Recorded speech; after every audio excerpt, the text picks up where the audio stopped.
दिलचस्प पौराणिक कथा में आज हम सुनेंगे कैसे हुई भगवान श्री राम की मृत्यु। आज हम जानेंगे कि भगवान श्री राम कैसे इस लोक को छोड़कर वापस विष्णु लोक गए। भगवान श्री राम के मृत्यु में सबसे बड़ी बाधा उनके प्रिय भक्त हनुमान थे, क्योंकि हनुमान के होते हुए यम की इतनी हिम्मत नहीं थी कि वे राम के पास पहुंच सके, पर स्वयं श्री राम से इसका हल निकाला। आइए जानते हैं कैसे श्री राम ने इस समस्या का हल निकाला। एक दिन राम जान गए कि उनकी मृत्यु का समय हो गया था। वह जानते थे कि जो जन्म लेता है उसे मरना पड़ता है। उन्होंने कहा, यम को मुझ तक आने दो। मेरे लिए बैकुंठ, मेरे स्वर्गिक धाम जाने का समय आ गया है। लेकिन मृत्यु के देवता यम अयोध्या में घुसने से डरते थे, क्योंकि उनको राम के परम भक्त और उनके महल के मुख्य प्रहरी हनुमान से भय लगता था। यम के प्रवेश के लिए हनुमान को हटाना जरूरी था।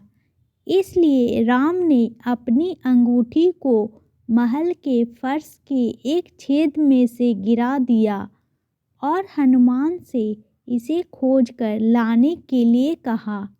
हनुमान ने स्वयं का स्वरूप छोटा करते हुए बिल्कुल भंवरे जैसा आकार बना लिया और केवल उस अंगूठी को ढूंढने के लिए छेद में प्रवेश कर गए। वह छेद केवल छेद नहीं था, बल्कि एक सुरंग का रास्ता था जो सांपों के नगर नागलोक तक जाता था। हनुमान नागों के राजा वासुकी से मिले और अपने आने का कारण बताया। वासुकी हनुमान को नागलोक के मध्य में ले गए, जहां अंगूठियों का पहाड़ जैसा ढेर लगा हुआ था।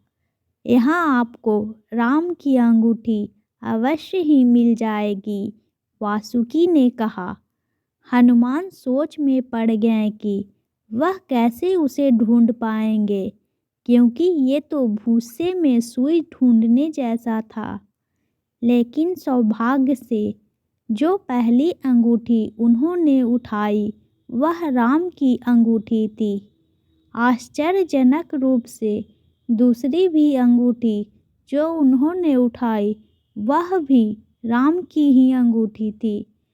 वास्तव में वे सारी अंगूठी जो उस ढेर में थी सब एक ही जैसी थी। इसका क्या मतलब है? हनुमान जी सोच में पड़ गए। वासुकी मुस्कुराए और बोले, जिस संसार में हम रहते हैं वह सृष्टि एवं विनाश के चक्र से गुजरती है। इस संसार के प्रत्येक सृष्टि चक्र को एक कल्प कहा जाता है। हर कल्प के 4 युग या 4 भाग होते हैं। दूसरे भाग या त्रेता युग में राम अयोध्या में जन्म लेते हैं। एक बानर इस अंगूठी का पीछा करता है और पृथ्वी पर राम मृत्यु को प्राप्त होते हैं।